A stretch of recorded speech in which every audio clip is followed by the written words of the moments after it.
Shalom bagi kita semuanya. Firman Tuhan untuk kita hari ini dari Amos pasal 3. Nabi sebagai penyambung lidah Allah. Dengarlah firman ini yang diucapkan Tuhan tentang kamu, hai orang Israel, tentang segenap kaum yang telah kutuntun keluar dari tanah Mesir. Bunyinya, hanya kamu yang kukenal dari segala kaum di muka bumi. Sebab itu aku akan menghukum kamu karena segala kesalahanmu. Berjalankah dua orang bersama-sama jika mereka belum berjanji? Mengaumkah seekor singa di hutan apabila tidak mendapatkan mangsa? Bersuarakah singa muda dari sarangnya jika belum menangkap apa-apa? Jatuhkah seekor burung ke dalam perangkap di tanah apabila tidak ada jerat terhadapnya? Membingkaskah perangkap dari tanah jika tidak ditangkapnya sesuatu? Adakah sangkakala ditiup di suatu kota dan orang-orang tidak gemetar? Adakah terjadi malapetaka di suatu kota dan Tuhan tidak melakukannya? Sungguh Tuhan Allah tidak berbuat sesuatu tanpa menyatakan keputusannya kepada hamba-hambanya para nabi. Singa telah mengaum, siapakah yang tidak takut? Tuhan Allah telah berfirman, siapakah yang tidak bernubuat? Pemberitaan tentang keruntuhan Israel. Siarkanlah di dalam puri di Asyur dan di dalam puri di tanah Mesir, serta katakan, berkumpullah di gunung-gunung dekat Samaria dan pandanglah kekacauan besar yang ada di tengah-tengahnya dengan pemerasan yang ada di kota itu. Mereka tidak tahu berbuat jujur. Demikianlah firman Tuhan. Mereka itu yang menimbun kekerasan dan aniaya di dalam purinya.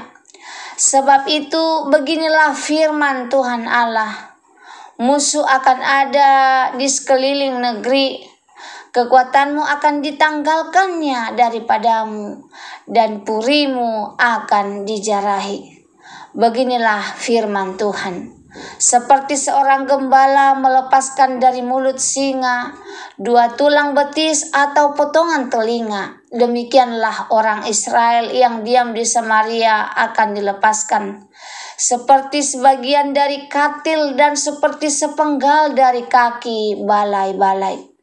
Dengarkanlah dan peringatkanlah kaum keturunan Yakub.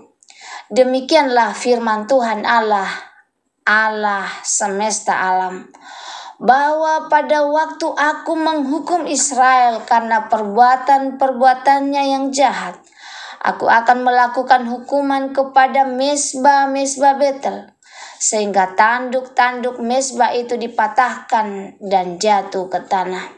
Aku akan merobohkan balai musim dingin beserta balai musim panas. Hancurlah rumah-rumah gading dan habislah rumah-rumah gedang. Demikianlah firman Tuhan. Amos 3 ayat 1-15. Allah menuntut umat pilihannya bertanggung jawab, ayat 1 dan 2. Allah mengingatkan bahwa hanya Israel yang dikenal secara khusus olehnya dari segala bangsa. Kata dikenal di sini bermakna hubungan perjanjian yang intim. Namun kehormatan ini datang dengan tanggung jawab besar. Firman Tuhan berkata, sebab itu aku akan menghukum kamu karena segala kesalahanmu. Maknanya, semakin besar terang yang kita terima, semakin besar pula tanggung jawab kita di hadapan Tuhan. Yang kedua ayat 3-8, tanda-tanda peringatan dan kepastian hukum. Amos menyampaikan serangkaian pernyataan retoris yang menunjukkan keterkaitan antara sebab dan akibat. Berjalankah dua orang bersama-sama tanpa perjanjian? Mengaumkah singa tanpa mangsa? Adakah malapetaka kapan Tuhan mengizinkan? Poin utamanya adalah tidak ada yang terjadi secara kebetulan. Hukuman yang datang kepada Israel adalah akibat dari dosa mereka. Dan sebelum Allah bertindak, ia selalu menyertakan maksudnya melalui para nabinya. Lalu selanjutnya ayat 9-10, kebobrokan sosial dan ketidakadilan. Allah mengundang bangsa asing seperti Asyur dan Mesir untuk menyaksikan kekacauan dan penindasan yang terjadi di Samaria. Kenapa? Karena mereka tidak tahu berbuat jujur. Ini menunjukkan betapa rusaknya moral bangsa itu. Keadilan dan kebenaran telah lenyap. Harta mereka bukan hasil kerja keras, tapi hasil kekerasan dan aniaya. Yang terakhir ayat 11-15, peringatan tentang penghakiman. Allah memperingatkan bahwa musuh akan mengepung negerinya. Orang Israel hanya akan selamat seperti potongan dari makan mangsa singa. Tidak utuh, tidak layak disebut selamat. Mesbah di Betel, lambang penyembahan palsu, akan dihancurkan. Rumah-rumah mewah dan rumah gading akan roboh.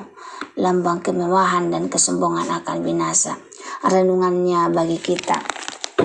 Hak istimewa datang bersama tanggung jawab. Sebagai orang percaya, kita juga adalah umat pilihan yang menerima kasih karunia luar biasa. Namun kasih karunia bukan izin untuk hidup sembarangan. Tuhan menuntun kehidupan yang mencerminkan kekudusan dan keadilannya. Karena itu siapa yang dikaruniai banyak, daripadanya akan dituntut banyak pula. Lukas 12 ayat 48. Lalu selanjutnya, Allah tidak pernah menghukum tanpa peringatan. Tuhan selalu memberi peringatan melalui firman, nabi, hati nurani, dan peristiwa hidup. Tapi sayangnya banyak orang mengabaikan suara Tuhan dan tetap hidup dalam dosa. Pertanyaannya, apakah kita masih peka terhadap suara Tuhan hari ini?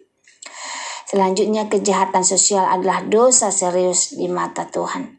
Penindasan, ketidakadilan, dan kekerasan bukan hanya isu sosial, tetapi pelanggaran terhadap hukum kasih Allah. Dalam pandangan Tuhan, ketidakadilan sosial adalah kejijikan. Apakah kita memperlakukan orang lain dengan adil dan penuh kasih? Yang terakhir, kemewahan dunia tidak dapat menyelamatkan. Rumah gading, balai musim dingin, kekayaan semua akan roboh jika dibangun di atas dosa. Banyak orang saat ini merasa aman karena harta dan status, tapi tanpa pertobatan semuanya itu tidak akan menyelamatkan kita. Semoga firman Tuhan hari ini menjadi berkat bagi kita. Terima kasih, Tuhan Yesus memberkati. Shalom bagi kita semuanya.